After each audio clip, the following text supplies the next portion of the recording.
जय जगन्नाथ नमस्कार केमती अच्छा समस्ते भलरे था समस्ते मु भल अच्छी मो परिवार भलरे अच्छी आशा करी आपण मान परिवार भलरे था चलतु आज भिडियो एमती किसी ना आज कौन सी जगार ना खाइबा पीवा रोसे बास एमती कौन सी आज भिडियो आप देखा पाइबेनी आज बहुत ही बड़ गुमर खोलि किछि कहबी 4 दिन तले मोर गोटे वीडियो पोस्ट होता मुझे आगू को किछि किछि कहबी निहाती वीडियो रे किछि किछि आपन को जनइबी चलंतु आउ बेसी लेट करबानी आपण मानकर मूल्यवान समय को मु नष्ट करबा को चाहुनी आपण मानकर डाटा जाउची तो चलंतु बहुत शॉर्टकट रे वीडियो टी सारिबा तो चलंतु पूरा स्टोरी पुर को जीवा तो स्टोरी टी हला आपण माने जानिथिले मोर वीडियो रे कही कि मु राउरकेला हठात गोटे अर्जेंट कम आसी हाँ आज्ञा गोटे अर्जेंट कम राउरकेला जाइली आ राउरकेला रे पहुँची से अर्जेंट कमटी जहाँ थिला से कम पर मु पुणी रिटर्न फेरी आसी मु आज राउरकेला रे नहीं आसी जाइछि तो किछि दिन हिला किछि गोटे अजथा कथा माने बेसलेस कथारे मो परिवार बहुत असंतुष्ट आम घरे बहुत मानसिक दुश्चिंतार समस्ते पूरा परिवार माने गोटे जो कहते रास्ता रे जाउथिबा किला को डाकिबा जेमती ठीक से भलिया जिनसटीए जी विपद रे पड़ुची पड़ू क्या साहाय्य करवा ठीक नुह एमती किछि लोक कहती देखु था गोटे लोक को जदि बीच रास्ता किए मारी दौची तो ताको मारिबा को दियो देख देख आउ कोठी जाऊनी तुम आखि सामने जदि किसी गोटे घटना घटी जाऊँगी तो ताकू देख से जगार खसिकी पलि आस किंतु जगह को जाओनी ना कहनी ठिकना कहनी हाँ ये केसटी ये लोक मारिबार आमे देखीचु एटा कहनी यही जिनस मो परिवार मत सब बेले शिक्षा दे था यही संस्कार मिली थाए जाओ रास्तार आस रास्तार क्या कथार मुंड खेलावनी कौटी छिड़ा होनी कौटी आसनी किंतु किंतु एठी मोर है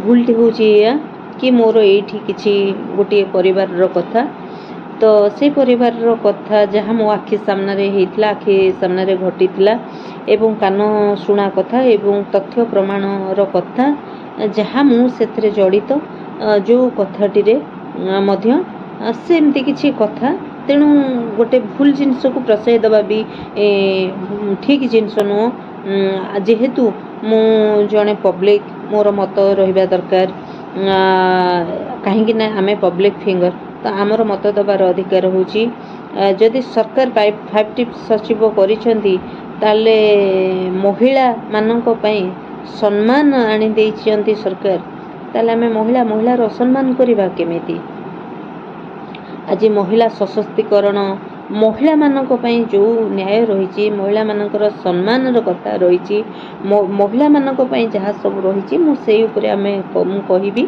आपण माने विचार करिक निजे भावंतु कि मु ठीक कहूँ कि भूल कहूँ जदि किछि कथा मु शुणी आसुथली जानी आसुथली मो ना रे मो ना नेकी केही कहूथले आमे काहाको साहाय्य करिबाटा भूल नुह जदि आपण कहबे भूल मु आ कौन कहबी जदि जन को साहाय्य करवा बा जन को बिना कारण रे किए गाली दौथिबा किए असभ्य भाषा रे गाली गुलज करवा एमिति करूथिब आपण प्रथम कौन चाहिए तथ्य प्रमाण चाहिए जोटा कि मु से तथ्य प्रमाण पाखरे पहुँची एवं अपेक्षार थी कि कथाटीर खुलासा हो एवं समस्ते जानतु जेणु अन्य जनकर ना नहीं कि अन्य जन को निर्मम भाव में मारिबा धमकेबा हत्यार धमक एवं विभिन्न प्रकार जंत्रणा दबा शारीरिक मानसिक सामाजिक स्तर निर्यातना पहुँचेबा यह मु जानिबारे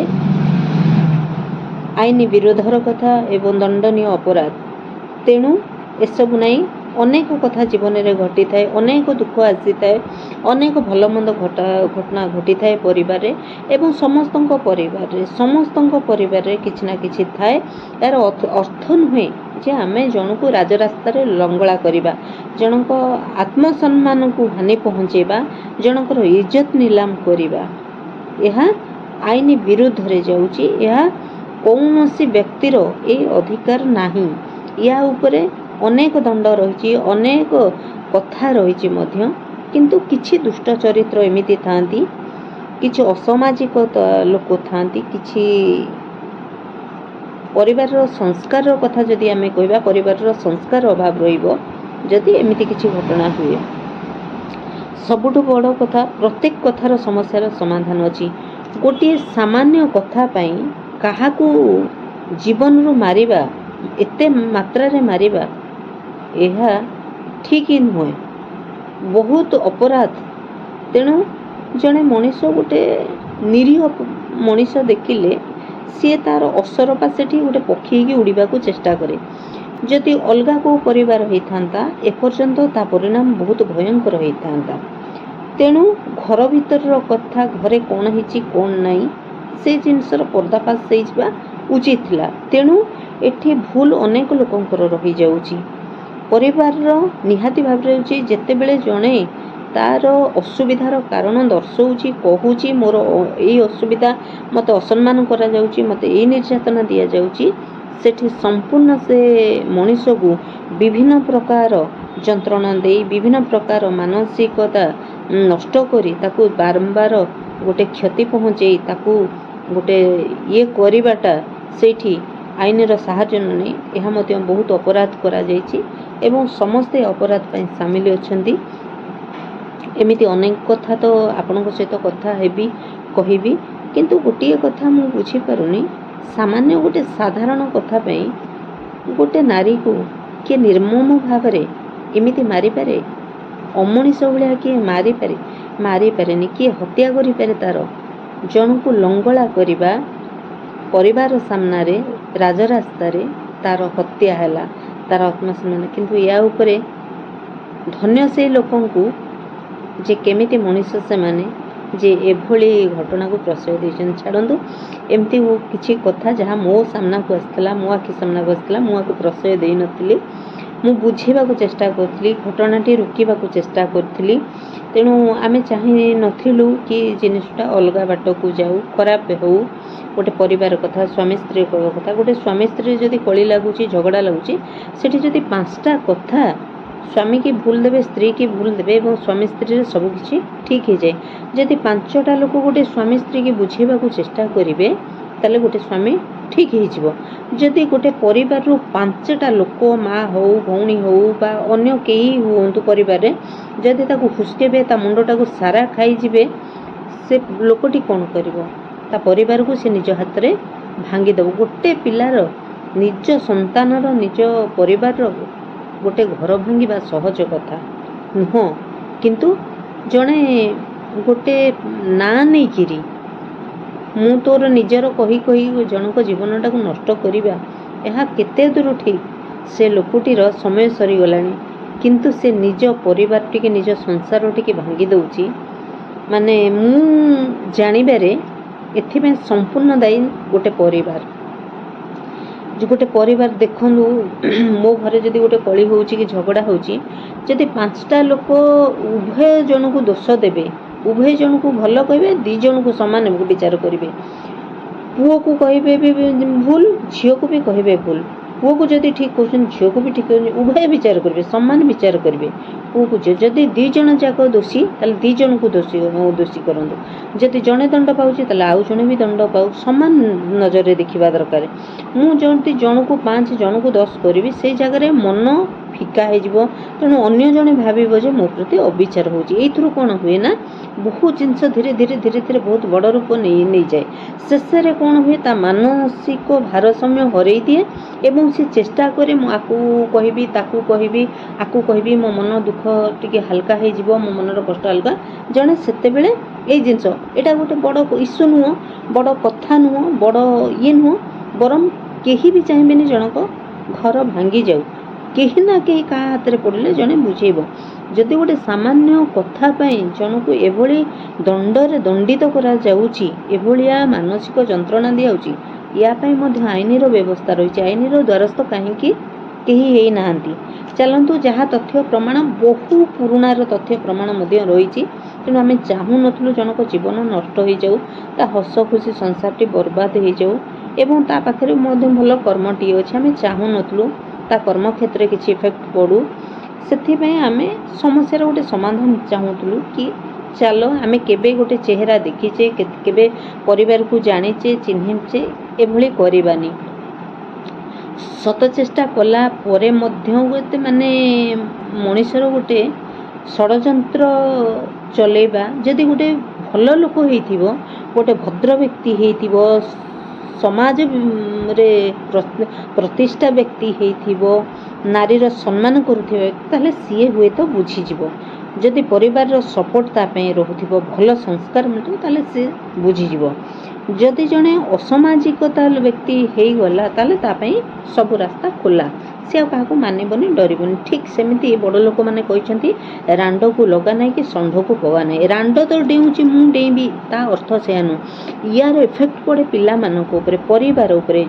ଜଣେ ଦୋଷ କରିଲେ 5 ଜଣଙ୍କୁ ଭୋଗିବାକୁ ପଡ଼ୁଛି। 5 ଜଣଙ୍କୁ ତୁମେ କଷ୍ଟ ଦେଲ, ଯଦି 5 ଜଣଙ୍କୁ ତୁମେ ଖୁସି ଦେଇପାରୁନ, 5 ଜଣଙ୍କୁ ଦୁଃଖ କାହିଁକି ଦେଉଛ? ଗୋଟେ ସାମାନ୍ୟ କଥା, ସାଧାରଣ କଥା ଗୋଟେ ଛୁଞ୍ଚି ଯାଉଛି, ଏମାନେ କ'ଣ କରୁଛନ୍ତି ନା ସେଠି ଦାମ୍ଫଣ ଭର୍ତ୍ତି କରିକି ସେଇଟାକୁ ରାସ୍ତା ମେଲା କରୁଛନ୍ତି। ତାଙ୍କ ଇଜ୍ଜତକୁ ସିଏ ନିଜେ ବାହାରେ ନେଇକି ନିଲାମ କରୁଛନ୍ତି। ତମେ ବସ୍ତ୍ର ପିନ୍ଧିଛ, ତମେ ନିଜକୁ ନିଜେ ନିବସ୍ତ୍ର ହେଇଯାଉଛ, ତମେ ଲଙ୍ଗଳା ହେଇଯାଉଛ, ତମ ଘରର ମାନ ସମ୍ମାନ। ଆରେ ତମର କେହି ନିଜର ନୁହଁ, ତମେ ଦି ଜଣଙ୍କର ନିଜର। ସମସ୍ତେ ମଜା ଉଠେଇଦେବେ, ସମସ୍ତେ କହିବେ। ଯେତେବେଳେ ସେଇଭଳିଆ ପରିସ୍ଥିତି ତମ ଉପରକୁ ଆସିବେ, କେହି ଯିବେନି ତମ ସାଙ୍ଗରେ ଠିଆ ହେବା ପାଇଁ, କେହି ଯିବେନି, କାହାର ଲସ୍ ହେବନି, କାହା ପରିବାରକୁ କେହି ଲସ୍ କରିବେନି, ବରଂ ତମେ ପରିବାରର ଲସ୍ କରିବ, ତମେ ତମର କ୍ଷତି କରିବ, ତମେ ଚକ୍କର କାଟିବ, ତମେ ଦୌଡ଼ିବ, ତମେ ହାରାସମେଣ୍ଟ ହେବ, ତମେ ମାନସିକ ଡିପ୍ରେସନକୁ ଯିବ।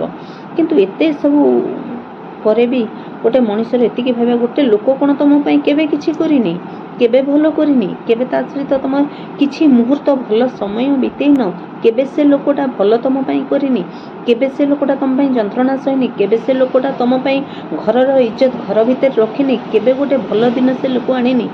ଆଜି ତାର ଗୋଟେ ସାମାନ୍ୟ ଭୁଲକୁ ଯଦି ଆମେ କ୍ଷମା ନ ଦେବା, ସାମାନ୍ୟ ସାଧାରଣ ଭୁଲ ଗୋଟେ, ଆମେ ସବୁବେଳେ ଗୋଟେ ଶପଥ ନେଇଥାଉ କି ସମସ୍ତ ଦୋଷକୁ କ୍ଷମା କରିବା ପାଇଁ। ଯଦି ଆମେ ଗୋଟେ ଦୋଷକୁ ତାର କ୍ଷମା କରିପାରୁନାହୁଁ, ତାହେଲେ ଆମେ ଆଉ କ'ଣ? ସେମିତି ଗୋଟିଏ କଥା କହିବି, ଗୋଟେ ନାରୀ ଯେତେବେଳେ କାନ୍ଦେ, ଏଇଠୁ କାନ୍ଦେ, ରକ୍ତ ସିଏ କାନ୍ଦେ, ହୃଦୟରୁ ଯେତେବେଳେ କାନ୍ଦେ, ତାର ଅଭିଶାପ ପଡ଼ିଯାଏ। ଆପଣ ପୁରାଣ, ଶାସ୍ତ୍ର, ଧର୍ମ, ନୀତି, ନିୟମ ଆପଣ ଜାଣିଛନ୍ତି, ଏମିତି ଅନେକ କଥା ରହିଛି ଯାହା ସତ୍ୟ, ସେଇଥିରେ ମଣିଷ ଚଞ୍ଚଳ। ଆମେ ତ ସେଇଦିନ ଲକ୍ଷ୍ମୀ ବି ଘର ଛାଡ଼ିକି ଚାଲି ଯାଇଥିଲେ, ଜଗନ୍ନାଥ ଦରିଦ୍ର ହେଇଥିଲେ। ମାତା ସୀତାଙ୍କୁ ରାବଣ ଯଦି ତା ମାୟାଜାଲରେ ନ ଫସେଇଥାନ୍ତା, ରାବଣର ଲଙ୍କା ଧ୍ୱଂସ ହୋଇନଥାନ୍ତା। ଯଦି ପାଞ୍ଚାଳୀଙ୍କୁ ସେଦିନ ସଭା ମଧ୍ୟରେ ଅପମାନ କରାଯାଇ ନଥାନ୍ତା, ସମସ୍ତେ ବୈଜ୍ୟେଷ୍ଠମାନେ ବସିକିରି ଯେତେବେଳେ ଦ୍ରୌପଦୀଙ୍କର ଅସମ୍ମାନ କରାଯାଉଥିଲା, ସମସ୍ତ ବୈଜ୍ୟେଷ୍ଠମାନେ ଥିଲେ, ତାଙ୍କ ସମ୍ମାନ, ସମସ୍ତେ ସେଥିପାଇଁ ଦୋଷୀ ହେଇଥିଲେ। ତେଣୁ ଆଜି ଏ ଦିନ ଦେଖିବାକୁ ପଡ଼ିନଥାନ୍ତା। ଆପଣ ବୁଝିପାରୁଛନ୍ତି, ଯଦି ସେଦିନ ଧୃତରାଷ୍ଟ୍ର ଘରର ମୁରବି ଯିଏ ଥିଲେ, ମେରୁ ଖୁଣ୍ଟି ଯିଏ ଥିଲେ, ସିଏ ଯଦି ତାଙ୍କ ପିଲାମାନଙ୍କୁ ସଂସ୍କାର ଦେଇଥାନ୍ତେ, ତାହେଲେ ଆଜି ତାଙ୍କ ବଂଶ ବୁଡ଼ି ନଥାନ୍ତା। ଠିକ୍ ସେମିତି ଅନେକ କଥା ରହିଛି। ଗୋଟେ ନାରୀ ଯେତେବେଳେ କାନ୍ଦେ, ସର୍ବନାଶ ହେଇଯାଏ, ଆୟୁଷ ଶେଷ ହେଇଯାଏ, ଧନ ନଷ୍ଟ ହେଇଯାଏ, ଜନ ନଷ୍ଟ ହେଇଯାଏ, ବିଦ୍ୟା ନଷ୍ଟ ହେଇଥାଏ, ସନ୍ତାନ ନଷ୍ଟ ହେଇଥାଏ, ସମସ୍ତ ନଷ୍ଟ, ଧୀରେ ଧୀରେ ସ୍ଲୋ ପଏଜନ ଭାବରେ ସବୁ ନଷ୍ଟ ହେଇଯାଏ। ଗୋଟେ ନାରୀ କେତେ ତା ଆତ୍ମାଟା ଡହକ ବିକଳ ହେଉଛି, କେତେ ଯନ୍ତ୍ରଣାରେ ଚଟପଟ। ଆରେ ଗୋଟେ ମଣିଷ ତ ଚୋରି କରିନି, ମର୍ଡର କରିନି, ଖରାପ କାମ ତ କରିନି, କିନ୍ତୁ ଗୋଟେ ସତ୍ହୃଦୟ ବ୍ୟକ୍ତି ମଣିଷ, ଗୋଟେ ଚରିତ୍ରବାନ ମଣିଷକୁ ଏତେ ଯେ କଷ୍ଟ ଦିଆଯାଇପାରେ। ତୁମେ ସମସ୍ତଙ୍କ ପାଖରେ ଠକିକି ପାର ହେଇଯିବ, କିନ୍ତୁ ଈଶ୍ୱରଙ୍କ ପାଖରେ କେବେ ଠକିକି ପାର ହେଇପାରିବନି। ବହୁ ଯନ୍ତ୍ରଣା ପାଇବ। ତୁମ କଳସୀ ଯେଉଁଦିନ ପୁରିଯିବ ନା, ତମ ପାପର ଯେଉଁଦିନ ସମାପ୍ତ, ତମ ପାପର ଘୋଡ଼ା ପୁରିଯିବ, ସେଦିନ ତୁମକୁ କେହି ବି ବଞ୍ଚେଇ ପାରିବେନି। ଦୁଃଖ ବୁଲି ବୁଲି ବୁଲି ବୁଲି, ତମେ ଆଜି ପଥରଟିଏ ଫିଙ୍ଗିଛ ନା, ବହୁତ ବଡ଼ ଢେଲା ହେଇକି ସେ ବୁଲିକି ତୁମ ପରିବାରରେ, ଏମିତି ବି ହେଇଛି। ବହୁତ ପରିବାର ଦେଖିଛୁ, ବହୁତ ଘର ଦେଖିଛୁ, ନିର୍ବଂଶ ହେଇଯାଆନ୍ତି ଲୋକ, ସେ ମାଟିରେ କେହି ନଥାନ୍ତି। ଭଗବାନ ନ କରନ୍ତୁ, ଜଗନ୍ନାଥ ନ କରନ୍ତୁ। ଏବେ ବି ସମୟ ଅଛି, ସୁଧୁରି ଯାଅ। ତେଣୁ ତୁମ ବିରୁଦ୍ଧରେ ଏତେ ତଥ୍ୟ ପ୍ରମାଣ, ତୁମ ବଚନର, ତୁମ ବ୍ୟବହାରର, ତୁମ ଶିକ୍ଷିତ ପଣିଆର, ତୁମ ପାଠର, ଶାସ୍ତ୍ରର, ତୁମ ଗୁଣ ଗ୍ରାମର, ଏତେ ତୁମର କଦର୍ଯ୍ୟ ଯେ ଆମେ ଚାହୁଁନୁ ତୁମର ପର୍ଦ୍ଦାଫାଶ, ଆମେ ଚାହୁଁନୁ। ଆଉ ଯଦି ଆମେ ସେଇ ଜାଗାରେ ପହଞ୍ଚୁ ତାହେଲେ ତୁମେ କ'ଣ ହେବ ତୁମର ଭାବିନିଅ। ତେଣୁ ଛାଡ଼ନ୍ତୁ। ଆଉ ଗୋଟିଏ କଥା କହିବି, ଗୋଟିଏ ସ୍ୱାମୀ ସ୍ତ୍ରୀର ଯେତେବେଳେ ପରିସ୍ଥିତି ପାଖରେ ଆମେ ଥିଲୁ, ସେଠି ସେ ସ୍ୱାମୀ ସ୍ତ୍ରୀ ଉଭୟଙ୍କୁ ବୁଝାଇବା ପାଇଁ ଆମେ ଦେଖିଲୁ କେହି ନଥିଲେ, କେହି ସେଇଟା କହୁନଥିଲେ। ତେଣୁ ବହୁତ ହୁସ୍କା ଯାଉଥିଲା ତାଙ୍କୁ। ସେ ପୁଅଟି ଯେମିତି ଅଧିକ ମାତ୍ରାରେ ହଉ, ତା ସ୍ତ୍ରୀ ଟିକେ ମାରୁ, ତା ସ୍ତ୍ରୀ ଟିକେ କାଟି ଦେଉ, ମାରି ଦେଉ, ଏଭଳି କିଛି ଲୋକ ତାକୁ କରୁଥିଲେ। ଆରେ ତୁମେମାନେ ତ ସୁଖରେ ସଂସାର କରିଛ, ଛୁଆ ପିଲା ସ୍ତ୍ରୀ ଧରିକି ରହିଛ, ଯେଉଁ ପୁଅଟିକି ତୁମେ ବତଉଥିଲ ସେଇ ପୁଅଟିର ଘରଟିକି ତୁମେ ଭାଙ୍ଗୁନ, ତା ସଂସାରଟି ନଷ୍ଟ କରୁନ। କାହିଁ ତାକୁ ସେଇଠି ଭୁଲ ଦେଇଥାନ୍ତ, ସେଇଠି ଝିଅକୁ ଭୁଲ ଦେଇଥାନ୍ତ, ପୁଅକୁ ଭୁଲ ଦେଇଥାନ୍ତ, ବା ତାକୁ ଠିକ୍ ଆକୁ ଭୁଲ କରିକି। ଆରେ ବଚନରେ ହାତୀ ଭଳିଆ ଜନ୍ତୁ ଶୋଇପାରିବ। ଏଇଠି ଅଛି ଖା ଭୁଞ୍ଜ ଗିଳି। ଖା କହିଲେ କେତେ ସୁନ୍ଦର ଲାଗିଲା, ଭୁଞ୍ଜି ଦେ କହିଲେ ଟିକିଏ ଦୁଃଖ ଲାଗିଲା, ଗିଳିବେ କେତେ କଷ୍ଟ ଲାଗିଲା। ତମମାନେ ନିର୍ଦ୍ଦୟ ମଣିଷ। ଯଦି ହୃଦୟ ଥାନ୍ତା ନା, ବହୁତ ଭଗବାନ ତମ ଘରେ ଖୁସି ବର୍ଷା କରିଦିଅନ୍ତେ। କିନ୍ତୁ ଏତେ ହିଂସ୍ର ହୁଅ ନାହିଁ। ତମେ ଯେଉଁ ଗାତ ଖୋଳୁଛ ସେଇ ଗାତରେ ପଡ଼ିବ। ମିଛ ଅସତ୍ୟ ଏଗୁଡ଼ାର ଭଗବାନ ଜମା ଶୁହନ୍ତି ନାହିଁ। ଜମା ଏତେ ବି ପାପ କରନି ଯେଉଁଟାକି ତୁମେ ଆପେ ରାସ୍ତାରେ ଯାଉଥିବ ଝୁଣ୍ଟିକି ପଡ଼ିକି ମରିଯିବ। ପାପ କର ନାହିଁ, କଳାକୁ ଧଳା କରି ହେବ। ସମସ୍ତଙ୍କ ପାଖରେ ସବୁ ପ୍ରକାର ସାମର୍ଥ୍ୟ ଅଛି, କେହି କମଜୋର ନାହାନ୍ତି। କିନ୍ତୁ କାହାର ଫାଇଦା ଉଠେଇ କାହା ଦୁର୍ବଳ, ଜଣେ କଥା କହିପାରୁନି, ଜଣେ ଚାଲାକ ନୁହଁ, ଜଣେ ବୋକା ଲୋକ, ତା ଅସହାୟତାର ଫାଇଦା ଉଠାଅନି। ଈଶ୍ୱର ତୁମକୁ ଛାଡ଼ିବେନି, ଏତିକି ମନେ ରଖ। କିନ୍ତୁ ଈଶ୍ୱର ଛାଡ଼ିବେନି। କିନ୍ତୁ ସାମାନ୍ୟ କଥାରେ କାହାକୁ ତୁମେ ଆଜି କାହାକୁ କହିଦେବ, ତୁମକୁ କହିବା ପାଇଁ କିଏ ଥିବ? ଆରେ ତୁମର ସମୟ ସରିଗଲା। କିନ୍ତୁ ଅନ୍ୟର ଘର ଯୋଡ଼, ଅନ୍ୟର ପରିବାର ଖୁସି ଦେଖ। କିନ୍ତୁ କିଛି ଲୋକ ଅଛନ୍ତି, ସେ ଭାବୁଛନ୍ତି ଆମେ ହାତରେ ରଖିବୁ, ନଚେଇବୁ ଏମାନଙ୍କୁ। ସିଏ ମୋତେ କେବେ ରାମ୍ପି ଦେଇଥିଲା, ମୁଁ ତାକୁ ଆଜି ହାଣିଦେବି। ସିଏ ମୋତେ କେବେ କାମୁଡ଼ି ଦେଇଥିଲା, ମୁଁ ଆଜି ତାକୁ ଚୁଟି ଘେରେଇଦେବି। ନା, ସେମିତି ହୁଏନି। ତୁମର ସବୁ ଜିନିଷ ତମର। ତୁମେ ଯଦି ସବୁ ଜିନିଷ ସବୁବେଳେ ନା, ଗୋଟେ ମଣିଷକୁ ଟିକିଏ ଝୁଙ୍କିଗଲେ ଭଲ ହେବ। ଯଦି ତୁମେ ସବୁବେଳେ ପବନ ଆଗରେ ଛାତି ଫୁଲେଇକି ଠିଆ ହେବ ନା, ତୁମେ ଗଳି ପଡ଼ିବ। ତେଣୁ ବେଳେବେଳେ ସଂସାର ଯିଏ କରିଥାଏ, ଗଛଟି ଯେତେବେଳେ ବହୁତ ମାତ୍ରାରେ ଫଳ ଦେଇଥାଏ ନା, ସେ ଗଛ ଆପେ ନଇଁ ପଡ଼େ। କାହିଁକି ନା ସିଏ ଜାଣିଥାଏ ତା ଡାଳ ଭାଙ୍ଗିଯିବ, ତା ଦେହରୁ ଗୋଟେ ଅଂଶ ପଳେଇବ, ତା ସନ୍ତାନ ପଳେଇବ। ତେଣୁ ଗଛ ସବୁବେଳେ ନଇଁ ପଡ଼ିଥାଏ, ତା ଫଳକୁ ଝାଡ଼ି ଦିଏ, ତଳକୁ ପକେଇ ଦିଏ, ସେ ପୁଣି ତା କୂଳକୁ ଉଠିଯାଏ। ଡାଳଟି ଆଉଥରେ ପୁଣି ଗଛ ସହିତ ଛିଡ଼ା ହୋଇଯାଏ। କାହିଁକି ନା ଗଛ ହେଉଛି ମା, ତାର ଲୋଭ ଅଛି ତା ପାଖରେ ତା ସନ୍ତାନ ରହୁ। କିନ୍ତୁ ଏମିତି ନିର୍ଦ୍ଦୟ ମା ନୁହଁ ଯିଏ ସବୁ କିଛି ସାରିଦେବ। ଭଗବାନ କରନ୍ତୁ ସମସ୍ତଙ୍କ ହାତରେ ଶଙ୍ଖା ସିନ୍ଦୁର ଥାଉ, ସମସ୍ତଙ୍କ କୋଳରେ ସନ୍ତାନ ଥାଉ, ସ୍ୱାମୀ ଥାଉ, କିନ୍ତୁ କାହାକୁ ନିଜ ପେଟରୁ ବାହାର କରିକି କାହା ସଂସାର ଉଜାଡ଼ନି। ମା ଶବ୍ଦଟା ପୂଜା ପାଏ, ମା ଶବ୍ଦଟା ଭାରି ମହାନ କଥା। କିନ୍ତୁ ନାଗୁଣୀ ମା ହୁଅନି, ରାକ୍ଷାସୁଣୀ ବୋଲି ନା ତମର ନ ରହୁ। ଏବେ ବି ସମୟ ଅଛି, ବଦଳି ଯାଅ, ସୁଧୁରି ଯାଅ। ହଁ ଆଜ୍ଞା, ମୁଁ ନା ନେଇପାରନ୍ତି, ଚେହେରା କହିପାରନ୍ତି, ମେସେଜ୍ ଦେଖାଇ ପାରନ୍ତି, ଭଏସ୍ ରେକର୍ଡ଼ ଦେଇପାରନ୍ତି, ଭିଡ଼ିଓ ଦେଖାଇ ପାରନ୍ତି, କିନ୍ତୁ ନାହିଁ, ଗୋଟେ ପରିବାରକୁ ଆମେ ବଦନାମ କରିବାନି। ଦରକାର ପଡ଼ିଲେ ନିହାତି କରିବା, ତଥ୍ୟ ପ୍ରମାଣ ସହ କରିବା। କିନ୍ତୁ ଆମେ ଚାହୁଁନାହୁଁ, କାରଣ ଆମେ ଗୁଡ଼ାଏ ସାମାଜିକ ସ୍ତରର କାମ କରୁଛୁ, ଆମେ ସମାଜରେ କିଛି ଭଲ କାମ କରୁଛୁ, ଭଲ କର୍ମ। ଆମଠୁ ଲୋକ କ'ଣ ଶିଖିବେ? ଆମଠୁ ଲୋକ କ'ଣ ଜାଣିବେ? ଯଦି ଆମେ ସେଇ କର୍ମ କରିବୁ, ଆମଠୁ 5ଟା ପରିବାର ଶିଖନ୍ତୁ। ଯେଉଁମାନେ ଭିଡ଼ିଓଟି ଦେଖିବେ ସେମାନେ କ'ଣ ଶିଖିବେ? ମୋ ଘରେ ଯଦି ପିଲା ଅଛନ୍ତି, ମୋ ପୁଅ ବୋହୂ ଅଛନ୍ତି, ମୁଁ କ'ଣ ଶିଖେଇବି? କି ମୁଁ ପ୍ରଥମେ ଗଛ, ଯେହେତୁ ମୁଁ ନଇଁ ଯିବି, ମୋ ପିଲାମାନେ ଭଲରେ ରୁହନ୍ତୁ, ମୋ ପିଲାମାନଙ୍କର ଇଜ୍ଜତ ବାହାରକୁ ନ ଯାଉ। କିନ୍ତୁ ମୁଁ ଯଦି ଗଛ ଘରର ହେଇକି ମୁଁ ଯଦି ଦାଣ୍ଡକୁ ଓହ୍ଲେଇବି, ମୁଁ ଯଦି ମୋ ପୁଅକୁ ହୁସ୍କେଇବି, ମୁଁ ଯଦି କହିବି ମୋ ପୁଅକୁ ମାଡ଼ ମାରିବା ପାଇଁ, ମୁଁ ଯଦି ମୋ ପୁଅକୁ ପ୍ରତି ମୁହୂର୍ତ୍ତ ଶିକ୍ଷା ଦେବି, ଖରାପ କାମ ଶିଖେଇବି, ତାହେଲେ ମୋ ଘରଟା ଉଜୁଡ଼ିବ ନା। ତେଣୁ ଭଗବାନ କରନ୍ତୁ ମାଆର ଜାଗା କେବେ କଳଙ୍କ ନ ହଉ। ମା ସବୁବେଳେ ମା ଶବ୍ଦରେ ଥାଉ। ଗୋଟେ ମା କେବେ ରାକ୍ଷସୁଣୀ ନ ହୋଇଯାଉ। ଏତିକି କହିବି। ବୁଝିବା ଲୋକଙ୍କ ପାଇଁ ବହୁତ ବେଶୀ। ଆପଣ ସମସ୍ତେ ଭିଡ଼ିଓ ଟିକେ ଦେଖନ୍ତୁ, ଅତିମାତ୍ରାରେ ସେୟାର କରନ୍ତୁ। ଯଦି ଗୋଟେ ପରିବାରରେ ଏମିତି କିଛି ଘଟଣା ଘଟୁଛି, ଏମିତି କିଛି ହେଉଛି, ଈଶ୍ୱରଙ୍କୁ ଡାକନ୍ତୁ, ଜଗନ୍ନାଥଙ୍କୁ ଡାକନ୍ତୁ, ଗୋଟେ ପରିବାର ସୁଧୁରି ଯାଉ। ଆମେ ମଧ୍ୟ ଅତି ଚେଷ୍ଟା କରୁଛୁ ସୁଧୁରି ଯାଉ। ଯଦି ଜଣେ ଅତିରୁ ରୀତି ହେବ, ତା ପରିଣାମ ବହୁତ ଭୟଙ୍କର ହେବ। ଆମେ ମଧ୍ୟ ଶେଷରେ ତଥ୍ୟ ପ୍ରମାଣ ଯୋଗାଇ ଦେବା ପାଇଁ ବାଧ୍ୟ ହୋଇଯିବୁ। ତେଣୁ ବିଚାର ଜଗନ୍ନାଥଙ୍କ ହାତରେ। ତେଣୁ ମଣିଷ ଯଦି ମଣିଷ ହେଲା ତ ଭଲ କଥା, ମଣିଷ ଯଦି ଅମଣିଷ ହେଲା କେହି ତାକୁ ବଞ୍ଚେଇ ପାରିବେନି, କେହି ତାକୁ ରୋକିପାରିବେନି। ବହୁତ କ୍ଷତି ହେବ, ଆଗକୁ ବହୁତ ବଡ଼ ଲସ୍ ହେବ। ପ୍ରତ୍ୟେକଟି ଜିନିଷରେ ଭୁଲ ଥାଏ, ପୁଣି ତା'ର ଠିକ୍ ଥାଏ, ପ୍ରତ୍ୟେକଟି ଜିନିଷରେ ହୁଏ। କିନ୍ତୁ ସବୁବେଳେ ଗୋଟେ ଭଲ ମଣିଷର ଭଲ ମୁହୂର୍ତ୍ତଟାକୁ ଟିକେ ମନେ ପକାଅ, ଗୋଟେ ମିଠା ସମୟକୁ ମନେ ପକାଅ। ସେ ଲୋକଟା ତୁମକୁ କ'ଣ ଦେଇଛି, ସେ ଲୋକଟା ତୁମକୁ ଗୋଟେ ନୂଆ ଜୀବନ ଦେଇଛି, ନୂଆ ଦିଗ ଦେଖେଇଛି। କିନ୍ତୁ ସେଇ ଲୋକଟାକୁ ଆଜି କବାଟ ଝରକା ଖୋଲି ଦେଇକି ତା ଦେହରୁ କପଡ଼ା ଭିଡ଼ିକି ରାସ୍ତାରେ ଛିଡ଼ା କରିଦେବାଟା ବହୁତ ପାପ, ବହୁତ ପାପ। ଯଦି ଜଣେ ହୃଦୟବାନ ବ୍ୟକ୍ତି ହେଇଥିବ, ଯଦି ଜଣେ ସତ୍ପୁରୁଷ ହେଇଥିବ, ସେ ଏଭଳିଆ କରିବନି। ଯଦି ଜଣେ ପୁରୁଷ ହେଇଥିବ, ଯିଏ ଯଦି ରାମଚନ୍ଦ୍ରଙ୍କ ଭଳିଆ ନିଷ୍କଳଙ୍କ ପୁରୁଷ ହେଇଥିବ, ଜଣେ ପ୍ରକୃତ ନାରୀକି ସମ୍ମାନ କରୁଥିବା ପୁରୁଷ ହେଇଥିବ, ସେ ତା ସ୍ତ୍ରୀକି ଏଭଳି ଯନ୍ତ୍ରଣା ଦେଇପାରିବନି।